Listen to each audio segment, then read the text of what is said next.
رسول گرامی، البته من میخواستم که با شما درباره تمرین‌های النصر عربستان سعودی حرف زنم، اما امروز این مشق‌ها بدون روزنامه‌نگاران می‌گذشتند، یعنی مغلق بسته بودند و از این رو آمدن با بازی بین دست‌های الهلال و همچنین گوانجویی که اینجا حالا شروع می‌شود و من درباره این بازی با شما حرف بزنم و همچنین میگم که اینجا دربیشت‌هایی که از طرف چپ هستند، می‌خواستم اینو مخلصان رو نشان دهید، اینا مخلصان الهلال هستند.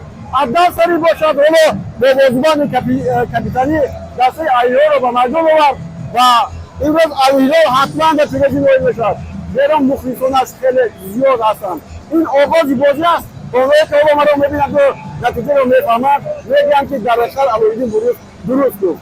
چه گفتید؟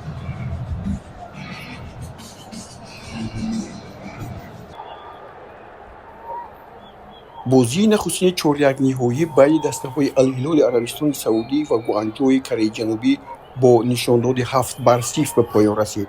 در این روز دسته الهلال افزایشی که داشت در مقابل این دسته نشان داد. لکه در دقیقه ششم وفوری سرگئی میلینکوویچ خوبی الدوسری از ضربه کنجی حساب را باز کرد. سپس در دقیقه 26 باز یک لگیونر دیگر کارنامه خوب را انجام داد. مارکوس لئوناردو از پس خوبی مالکوم حساب را 2-0 کرد. نوبت به سلیم الدوسری کاپیتان دسته منتخب عربستان سعودی و همچنین الهلال عربستان سعودی هم رسید. در دقیقه 33 او از لئوناردو توپ را گرفت و وارد توری دروازه نمود.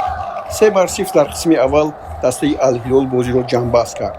در نیمه دوم در دقیقه 55 الکساندر میتروویچ هم به زدن گل قادر شد و بعدی او مالکوم باز یک گل دیگر زد، هرچند یک پرتابی خوبی هم انجام داده بود.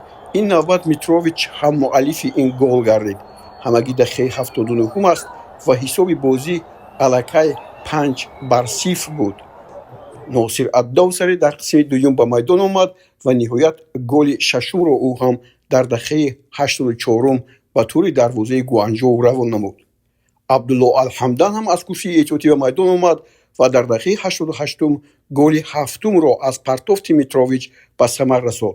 کارنامه فوتبالبازان الهلال عربستان سعودی بسیار خوب بود. در این روز دروازه‌بان دسته گوانجو کیونگ مین کیم یک توپ را پسی توپی دیگر گرفت. این نشان دهنده 7-0 از آن دلالت میکند که دسته های غربی آسیا نسبت به شرق آسیا خیلی بهتر این سال در مسابقه نخستینی که لیگ برتر چمپیون ها دایر میگردد نشان میدهد. این روز باز مبارزه های دیگر در پیش هستند و بازی های چهاریک نهایی ادامه دارند.